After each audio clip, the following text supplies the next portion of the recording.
ഈശോയിൽ ഏറ്റവും അനുഗ്രഹീതരായവരെ, ദൈവവചനത്തിലൂടെ ഞാനും നിങ്ങളും ഒരുപോലെ അനുഗ്രഹിക്കപ്പെട്ടുകൊണ്ടിരിക്കുകയാണ്. നമുക്ക് ദൈവത്തോട് നന്ദി പറയാം. നമ്മളെല്ലാവരും വലുപ്പ ചെറുപ്പമന്യേ ഒരുമിച്ച് കൂടി ദൈവത്തിൻ്റെ വചനം പ്രാർത്ഥിച്ചു തുടങ്ങുകയാണ്. വചനം ധ്യാനിച്ച് ജീവിതം ആരംഭിക്കുകയാണ്. വചനത്തോട് ചേർത്ത് ജീവിതവും നിയോഗവും സമർപ്പിക്കുകയാണ്. ദൈവം ധാരാളം നന്മകളും അനുഗ്രഹങ്ങളും ജീവിതത്തിലേക്ക് ഒരുക്കിത്തരുന്ന നല്ല സമയമാണ്. നിയോഗം എഴുതിയ ആ കടലാസും ആ ഒരു പേപ്പറും കൈകളിലെടുക്കുക. എന്നിട്ട് നമുക്കൊന്ന് പ്രാർത്ഥിക്കാൻ ഒരുങ്ങാം. നമുക്ക് ആദ്യമേ ദൈവത്തോട് നന്ദി പറയണം. ഒരു ദിവസം ആരംഭിക്കുന്നത് നന്ദി പറഞ്ഞുകൊണ്ടായിരിക്കട്ടെ.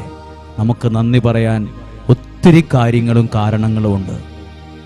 ദൈവം നൽകിയ ആയുസ്സും ആരോഗ്യമൊക്കെ ദൈവത്തിൻ്റെ ദാനമാണ്. നമുക്ക് ദൈവത്തോടൊന്ന് നന്ദി പറഞ്ഞ് ആ നിയോഗം എഴുതിയ ആ ഒരു പേപ്പറും കൈകളിലെടുത്ത്, ദൈവമേ നിനക്കു ഞങ്ങൾ നന്ദി പറയുന്നു എന്നൊന്ന് പറഞ്ഞ്, കർത്താവേ ഞങ്ങളുടെ കുടുംബത്തെ ഓർത്ത്, വചനം കേട്ട് പ്രാർത്ഥിക്കുന്ന ലക്ഷക്കണക്കിന് കുടുംബങ്ങൾ, വ്യക്തികളെല്ലാവരെയും ഓർത്ത്, വചനത്തിലൂടെ ദൈവം ഞങ്ങളുടെ ജീവിതത്തെ, തലമുറയെ, സ്വപ്നങ്ങളെ, പ്രതീക്ഷകളെല്ലാം അനുഗ്രഹിച്ചു കൊണ്ടിരിക്കുന്നതിനെ ഓർത്ത് ഞങ്ങളെല്ലാവരും നന്ദി പറയുന്നു. എല്ലാ മഹത്വവും അങ്ങേക്ക് നൽകുന്നു. കർത്താവെ, അങ്ങയുടെ വചനം ഈ പ്രിയപ്പെട്ടവർക്ക് നൽകുവാൻ ദൈവം എന്നെ നിയോഗിച്ചതിന്, ഒരു ഉപകരണമായി കണ്ടതിന് ദൈവമേ നിനക്കു ഞങ്ങൾ നന്ദി പറയുന്നു. ഇതാരുടെയും മഹത്വമല്ല, എല്ലാ മഹത്വവും അങ്ങേക്ക് മാത്രമാണ്. ഇതാരുടെയും കഴിവല്ല, ഇതാരുടെയും നേട്ടമല്ല, ഇതാരുടെയും വലിയൊരു അറിവിൻ്റെ ഒരു ഫലമല്ല. ഇത് ദൈവത്തിൻ്റെ നിയോഗമല്ലാതെ മറ്റൊന്നല്ല. ഇത് ദൈവത്തിൻ്റെ തെരഞ്ഞെടുപ്പല്ലാതെ മറ്റൊന്നല്ല. ഇത് ദൈവത്തിൻ്റെ ഒരു ഇടപെടലല്ലാതെ മറ്റൊന്നല്ല. ഇത് ദൈവത്തിൻ്റെ അനുഗ്രഹമല്ലാതെ മറ്റൊന്നല്ല.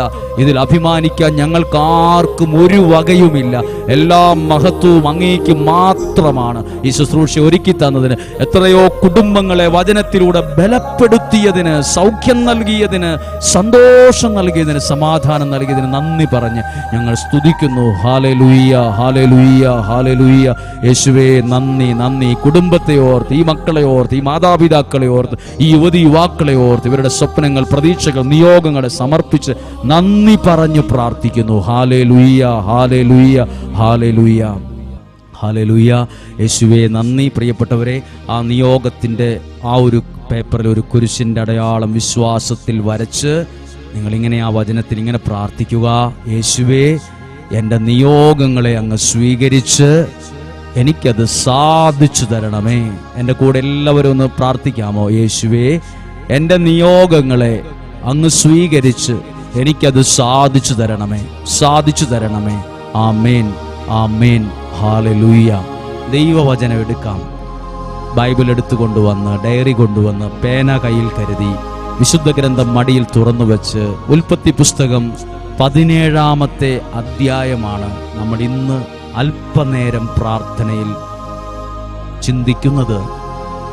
നിങ്ങളെല്ലാവരും നൽകുന്ന ഈ വചനത്തോട് കാണിക്കുന്ന താല്പര്യത്തിനും സ്നേഹത്തിനും ആ ഒരു ഉന്മേഷത്തിനും ആ ഒരു തീക്ഷ്ണതയ്ക്കും ദൈവനാമത്തിൽ നിങ്ങളോട് നന്ദി പറയുന്നു. ദൈവത്തിൻ്റെ കണ്ണുകൾ നിങ്ങളെ കാണുന്നുണ്ട്. നിങ്ങളുടെ ആ പരിശ്രമവും പ്രാർത്ഥനയും ദൈവസന്നിധിയിൽ വലിയ വിലയുള്ളതാണ്.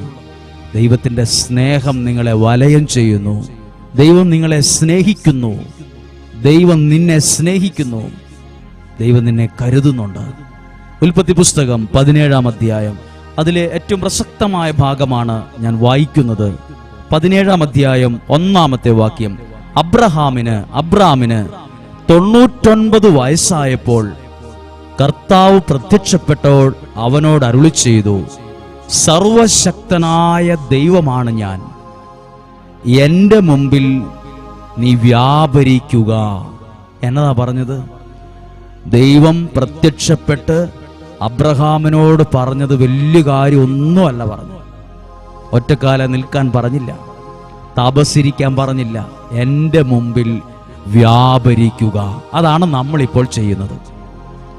നമ്മളോടും നമ്മുടെ കുടുംബത്തോടും നമ്മൾ മാതാപിതാക്കൾ എന്ന നിലയിൽ, ശുശ്രൂഷകരെന്ന നിലയിൽ, സമർപ്പിതരെന്ന നിലയിൽ, ദൈവം തിരഞ്ഞെടുക്കപ്പെട്ട ഒരാളെന്ന നിലയിൽ ദൈവം നിങ്ങളോട് പറയുന്ന ഏറ്റവും കുഞ്ഞൊരു കാര്യമാണ്, എൻ്റെ മുമ്പിൽ വ്യാപരിക്കുക, എൻ്റെ മുമ്പിൽ കുറച്ചു നേരം വ്യാപരിക്കുക. നമ്മളങ്ങനെ ദൈവത്തിൻ്റെ വചനം കേട്ട് ദൈവസന്നിധിയിൽ വ്യാപരിക്കുന്ന സമയമാണിത്. അടുത്ത വാക്യം, കുറ്റമറ്റവനായി വർത്തിക്കുക. നല്ലതായി ജീവിക്കാൻ നിന്നെ തന്നെ, കുറ്റമറ്റവന് കുറ്റങ്ങളും പ്രശ്നങ്ങളൊന്നും, നല്ലതായി ജീവിക്കാൻ നീ ശ്രമിക്കുക, കുറ്റമറ്റവനായി വർത്തിക്കുക. അങ്ങനെ ചെയ്താലോ? ഉത്തരം പറയുവാണ്, അബ്രാഹാമിനോട് മാത്രമല്ല കേട്ടോ, ദൈവത്തിൻ്റെ തിരുമുമ്പിൽ വചനം കേട്ട് ഒരുങ്ങി നിയോഗത്തോടെ നോമ്പെടുത്ത് തിരികത്തിച്ചു വച്ച് നല്ല ഒരുക്കത്തോടെ ഇരിക്കുന്ന ഓരോ വ്യക്തിയോടും പറയുന്ന വാക്കാ അടുത്തത്, നീയുമായി എൻ്റെ ഉടമ്പടി ഞാൻ സ്ഥാപിക്കും. കണ്ടോ, ദൈവസന്നിധിയിൽ വ്യാപരിക്കുന്ന ഒരാളുമായി ദൈവത്തിൻ്റെ ഉടമ്പടി സ്ഥാപിക്കും. ഹല്ലേലൂയ. അപ്പോൾ നിങ്ങൾ നിസ്സാരമായിട്ടോ അപ്പുറത്തെ വീട്ടിലെ ഒരാൾ വീട്ടിൽ വന്ന് പറഞ്ഞ കാര്യമായിട്ടോ അല്ല ഇത് കാണേണ്ടത്. സർവശക്തനായ ദൈവം പറയുക, ഞാനും നീയുമായി, നിന്റെ കുടുംബമായി, നിന്റെ മക്കളുമായി ദൈവത്തിനൊരു ഉടമ്പടി ബന്ധം സ്ഥാപിക്കാൻ ആഗ്രഹമുണ്ട്. അപ്പൊ എന്ത് ചെയ്യണം? നീ എൻ്റെ മുമ്പിൽ വ്യാപരിക്കുക. പ്രിയപ്പെട്ടവരെ, ലക്ഷക്കണക്കിന് ആളുകൾ ഓരോ ദിവസവും ദൈവത്തിൻ്റെ വചനത്തിൻ്റെ മുമ്പിൽ വ്യാപരിക്കുമ്പോൾ ദൈവം നിന്നോട്, നിന്റെ കുടുംബത്തോട്, നിന്റെ മക്കളോട് ദൈവം പറയുക, ഞാനുമായി ഒരു ഉടമ്പടി ബന്ധം സ്ഥാപിക്കും. നിങ്ങളോട് ദൈവം പറയുന്ന വാക്കാണിത്, നീയുമായി ഞാൻ ഒരു ഉടമ്പടി ബന്ധം സ്ഥാപിക്കും. ദൈവത്തോടൊരു ബന്ധം വർദ്ധിച്ചു വരുന്നുണ്ട് കേട്ടോ. നിങ്ങളിൽ, നിങ്ങളുടെ കുഞ്ഞുങ്ങളിലൊക്കെ ദൈവത്തോടും ഒരു ബന്ധം വളർന്നു വരുന്നുണ്ട്. അത് കുഞ്ഞുതായി കാണണ്ട, അത് വളരെ അനുഗ്രഹമുള്ളതായി കണ്ടോ. ദൈവത്തോടൊരു ബന്ധം വളരുന്നുണ്ട് ഇതിലൂടെ, ദൈവവചനത്തോടൊരു ബന്ധം വളരുന്നുണ്ട്. അങ്ങനെ ഒരു ഉടമ്പടി ബന്ധം ഉണ്ടായാൽ എന്താ ഗുണം? എന്തെങ്കിലും അനുഗ്രഹം ഉണ്ടോന്ന് അറിയണ്ടേ? എല്ലാ കാര്യങ്ങളും അതിലൂടെ കിട്ടുന്ന അനുഗ്രഹങ്ങളും കാണാതെ പോകരുത്. അടുത്ത വാക്യം നോക്കൂ. ഇത് കേട്ടപ്പോൾ അബ്രാഹാം എന്തു ചെയ്തു എന്ന് എഴുതിയിട്ടുണ്ട്. 3-ാമത്തെ വാക്യം, അപ്പോൾ അബ്രാം സാഷ്ടാംഗം പ്രണമിച്ചു, തന്നെ ആ വചനത്തിന്റെ മുമ്പിൽ സമർപ്പിച്ചു. ഇപ്പോൾ കേട്ടുകൊണ്ടിരിക്കുന്ന ആ വചനത്തിൽ ജീവിതവും നിയോഗവും അങ്ങനെ അബ്രാമിനെ പോലെ ഒന്ന് പ്രണമിച്ച് സമർപ്പിച്ചു.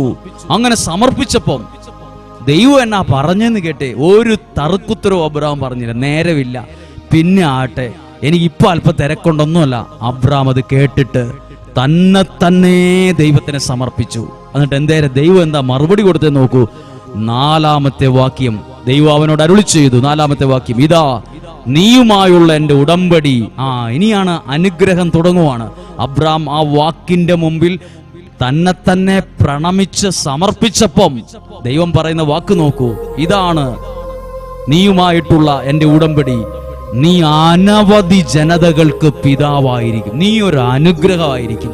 ദൈവസന്നിധിയിൽ വ്യാപരിക്കുന്ന നിന്നോട്, നിന്റെ കുടുംബത്തോട്, ഓരോ മനുഷ്യനോടും, ഓരോ വ്യക്തികളോടും, ഓരോ കുഞ്ഞിനോടും ദൈവം പറയുക, നീ ഒരു വലിയ അനുഗ്രഹമായിരിക്കും. കാരണം നീ ദൈവത്തിന്റെ മുമ്പിലാണ്, വചനത്തിന്റെ മുമ്പിലാണ് ഇപ്പോൾ വ്യാപരിച്ചു കൊണ്ടിരിക്കുന്നത്. അടുത്ത വാക്യം, ഇനിമേൽ നീ അബ്രാം എന്ന് വിളിക്കപ്പെടുകയില്ല, നിന്റെ പേര് അബ്രാഹാം എന്നായിരിക്കും. പേര് മാറി. ദൈവസന്നിധിയിൽ വ്യാപരിച്ചപ്പം, തന്നെ സമർപ്പിച്ചപ്പം ദൈവം അബ്രാം എന്ന പേരിന്റെ സ്ഥാനത്ത് ദൈവം അബ്രാഹാം എന്നാക്കി, പേര് മാറ്റി.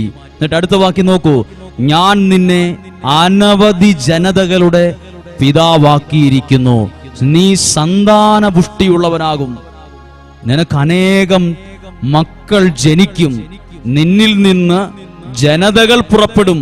ആരൊക്കെയാ പുറപ്പെടുന്നത്? അബ്രാഹത്തിലൂടെ രാജാക്കന്മാരും നിന്നിൽ നിന്ന് ഉത്ഭവിക്കും. വലിയ രാജാക്കന്മാർ വരെ നിന്റെ കുടുംബത്തിൽ നിന്നുണ്ടാകും. ഏത് കുടുംബത്തിൽ നിന്ന്? ആരിൽ നിന്ന്? ദൈവത്തിന്റെ സന്നിധിയിൽ വ്യാപരിച്ച അബ്രാമിൽ നിന്ന്.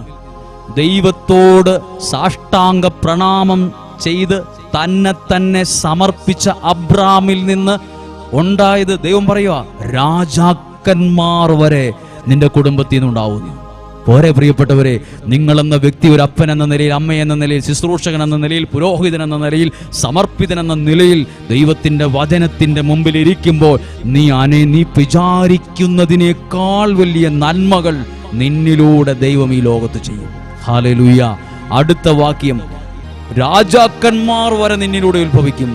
അടുത്തത്, ഞാനും നീയും നിനക്ക് ശേഷം നിന്റെ സന്തതികളും തമ്മിൽ തലമുറ തലമുറയായി എന്നേക്കും ഞാൻ എൻ്റെ ഉടമ്പടി സ്ഥാപിക്കും. നീ ഇങ്ങനെ ദൈവസന്നിധിയിൽ വ്യാപരിച്ചതുകൊണ്ട് നിന്റെ മക്കൾ മക്കൾ മക്കൾ മക്കൾ തലമുറ തലമുറയായി അനുഗ്രഹം കൈമാറും.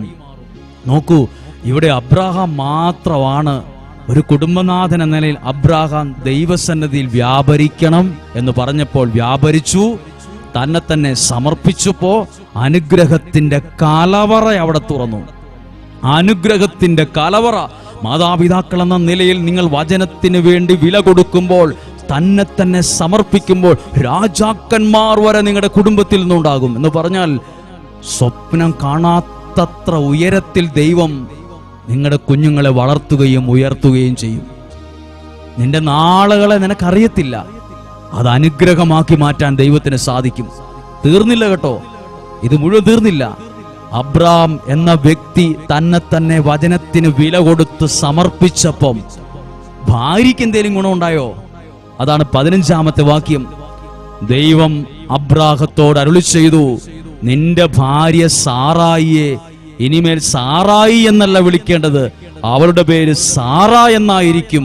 ഞാൻ അവളെ അനുഗ്രഹിക്കും. നോക്കൂ, ഈ അനുഗ്രഹം ആരിലൂടെയാ വന്നേ? ദൈവത്തിന്റെ മുമ്പിൽ വ്യാപരിച്ച കുടുംബനാഥനിലൂടെ. ഇതാ 15-ാം വാക്യത്തിൽ ആ വ്യക്തിയുടെ ജീവിത പങ്കാളിയിലേക്ക് അനുഗ്രഹത്തിന്റെ ഒരു പകർച്ച നടക്കുന്നു. മുല്ലപ്പൂമ്പൊടി ഏറ്റുകിടക്കും, കല്ലിനുണ്ടാകും ഒരു സൗരഭ്യം. കേട്ടിട്ടില്ലേ ഒരു പഴഞ്ചൊല്ല് പോലെ?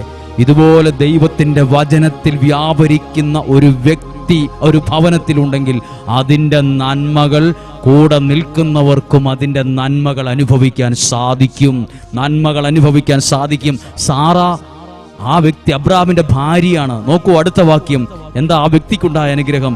ഞാൻ അവളെ അനുഗ്രഹിക്കും, അവളിൽ നിന്ന് നിനക്ക് ഞാൻ ഒരു പുത്രനെ തരും, അവളെ ഞാൻ അനുഗ്രഹിക്കും, അവൾ ജനതകളുടെ മാതാവാകും, അവളിൽ നിന്ന് ജനതകളുടെ രാജാക്കന്മാർ ഉത്ഭവിക്കും. ഭയങ്കര അനുഗ്രഹത്തിന്റെ ഒരു കലവറ, ഒരു അണക്കെട്ട് പൊട്ടിയതുപോലെയാണ്. ദൈവത്തിന്റെ മുമ്പിൽ ഒന്ന് വ്യാപരിച്ചപ്പോ ദൈവം തുറന്നുകൊടുത്ത അനുഗ്രഹത്തിന്റെ അളവ് ഒന്നും ചെറുതല്ല, ഒന്നും നിസ്സാരമല്ല. നോക്കൂ, നമ്മൾ ഈ വചനമൊക്കെ പതുക്കെ വായിച്ചു പഠിക്കുമ്പോൾ ഇത്രയും വലിയൊരു അനുഗ്രഹം ഇവിടെ ഉണ്ടാകാൻ എന്തുവാ ചെയ്തേ? ആകെ ദൈവത്തിന്റെ മുമ്പിൽ വ്യാപരിച്ചു, ആ വചനത്തിന് മുമ്പിൽ സാഷ്ടാംഗം പ്രണമിച്ച് സമർപ്പിച്ചു. ഇത്രയും കാര്യം ചെയ്തപ്പം അത്രയും നിസ്സാരമെന്ന് തോന്നുന്ന കാര്യമാണെങ്കിൽ പോലും ദൈവം അതിനെ കണ്ടത് സീരിയസ് ആയിട്ടും വിലയുള്ളതായിട്ടും ആകണ്ടേ. ഇപ്പോൾ ഈ 5:30-ക്കൊക്കെ എഴുന്നേറ്റ ആളുകൾ വചനം തുറന്നു വച്ച് പ്രാർത്ഥിക്കുമ്പോൾ കൂടെയുള്ള പലരും നിസ്സാരമായും കിടന്നുറങ്ങുക അവിടെ എന്നൊക്കെ പറഞ്ഞ് ചിലപ്പോൾ കളിയാക്കിന്നിരിക്കും. എപ്പോഴേലും കേട്ടാ പോരെ? രാവിലെ എഴുന്നേറ്റ് ഈ വചനം കേൾക്കുമ്പോൾ സ്വർഗത്തിലെ ദൈവം അതിനെ വിലയുള്ളതും സീരിയസ് ആയിട്ടുമാ കാണുന്നത്.